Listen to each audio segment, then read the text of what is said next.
Hoje é quinta-feira, 24 de setembro de 2020.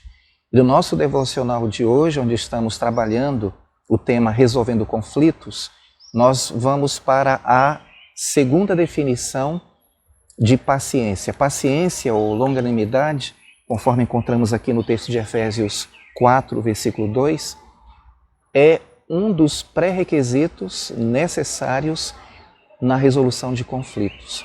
Neste primeiro momento, nesses devocionais, nós estamos estabelecendo as bases para que sejamos bem-sucedidos na resolução de conflitos. Hoje, então, nós estaremos vendo a segunda definição de paciência. Paciência é a capacidade de, em meio à aflição física ou mental, não deixar que as emoções se tornem em pensamentos e atos pecaminosos. É mais fácil pecarmos quando nós estamos sendo afligidos, quando estamos doentes fisicamente. Jó pode, neste caso, ser um exemplo para nós. Ele lidou com a parte inicial de sua provação, até ser afligido fisicamente, de uma forma surpreendentemente boa. Então, seus pensamentos e palavras a respeito de Deus começaram a mudar. A Bíblia fala muito a respeito de provações e sofrimento. É um fato da vida. Nós precisamos estar sempre lembrando que vivemos em um mundo caído. Talvez a característica mais óbvia a respeito de pessoas que não lidam bem com o sofrimento seja reclamarem a respeito de suas circunstâncias, sempre fazendo a pior interpretação possível. Deus chama seu povo para sofrer e dá graça para lidar com o sofrimento com a atitude correta. Ele diz que não devemos nos surpreender com isso. E eu destaco como um texto para nos apoiarmos a este pensamento, em 1 Pedro capítulo 4, versículo 12, que diz assim: Amados, não estranheis o fogo ardente que surge no vosso meio, destinado a provar-vos, como se alguma coisa extraordinária vos estivesse acontecendo. As provações, portanto, vêm em todos os tamanhos e formas. Elas vêm por muitas razões. São para testar a nossa fé, para nos santificar, para nos disciplinar, para nos ensinar a dependermos de Deus, para mostrar a nós a força de Deus em nossa fraqueza e para nos ensinar a sermos pessoas pacientes. Tiago capítulo 1, versículos 2 a 4 nos diz assim: Meus irmãos, tende grande gozo quando cairdes em várias provações, sabendo que a prova da vossa fé opera a paciência. Tenha, porém, a paciência a sua obra perfeita, para que sejais em tudo aperfeiçoados. Romanos capítulo 5, versículo 3 nos diz: E não somente isto, mas também nos gloriamos nas tribulações, sabendo que a tribulação produz a paciência.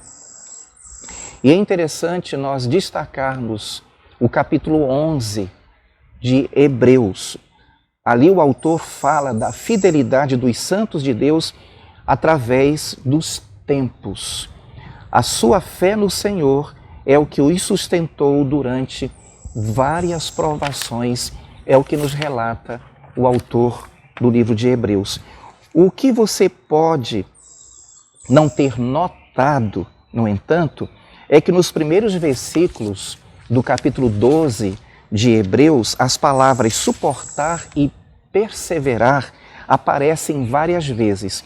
Observe o que ele diz nos versículos 1 a 3 e depois o versículo 7 de Hebreus 12. Portanto, nós também, pois que estamos rodeados de uma tão grande nuvem de testemunhas, deixemos todo o embaraço e o pecado que tão de perto nos rodeia e corramos com paciência a carreira que nos está proposta, olhando para Jesus, autor e consumador da fé, o qual, pelo gozo que lhe estava proposto, suportou a cruz, desprezando a afronta, e assentou-se à destra do trono de Deus. Considerai, pois, aquele que suportou tais contradições dos pecadores contra si mesmo, para que não enfraqueçais, desfalecendo em vossos ânimos. Se suportais a correção, Deus vos trata como filhos, porque que filho há a quem o pai não corrija? De acordo com este texto, nós temos que suportar nossas provações com os nossos olhos em Jesus, que a propósito nunca reclamou de nada. Quando tiramos os nossos olhos de Jesus, é fácil permitir que as provações e tribulações da vida nos tentem a pecar. Ao invés de reclamar ou acusar Deus de coisas não compatíveis com o caráter dele, ou que contagiem negativamente os outros com o nosso desânimo, nós devemos nos regozijar. Agora, como? Como posso fazer isso? Se valorizarmos os propósitos de Deus em nossas provações, mais que os propósitos dos homens, seremos capazes de suportar a provação com graça. Se valorizarmos os propósitos dos homens mais do que os de Deus, seremos tentados a todo tipo de pecado. Gostaria de destacar um texto em Marcos, capítulo 8, versículos 31 a 33, onde nós lemos: E começou a ensinar-lhes que importava que o Filho do Homem padecesse muito e que fosse rejeitado pelos anciãos e príncipes dos sacerdotes e pelos escribas, e que fosse morto, mas que depois de 3 dias ressuscitaria. E dizia abertamente estas palavras. E Pedro o tomou à parte e começou a repreendê-lo. Mas ele, virando-se e olhando para os seus discípulos, repreendeu a Pedro, dizendo: Retira-te de diante de mim, Satanás, porque não compreendes as coisas que são de Deus, mas as que são dos homens. Portanto, requer que fixemos as nossas mentes nas coisas de Deus para não impedir que pequemos em meio ao sofrimento. Tudo o que está acontecendo comigo e com você, com a Igreja do Senhor Jesus, há um propósito de Deus. Por esta razão, a minha oração sempre é que nós possamos estar dentro do plano e propósito de Deus para as nossas vidas. Esta deve ser a minha atitude. Eu preciso perseverar. Deus não nos deve uma explicação do porquê Ele faz o que faz. Ele é Deus e, portanto, pode fazer o que lhe agrada. Ele é soberano sobre tudo e sobre todos. Seja o que for que Ele fizer, será bom. E eu quero encerrar com Romanos capítulo 8, versículos 20 e 21, que diz: Mas, ó homem, quem és tu que a Deus replicas? Porventura a coisa formada dirá ao que a formou: Por que me fizestes assim? Ou não tem o oleiro poder sobre o barro, para da mesma massa fazer um vaso para honra e outro para desonra? Deus é soberano. Deus é bom o tempo todo. Deus é justo e fiel. Deus nos ama. E eu quero me entregar a este Deus e servi-lo fielmente. Desejo a todos vocês um excelente dia na presença do Senhor.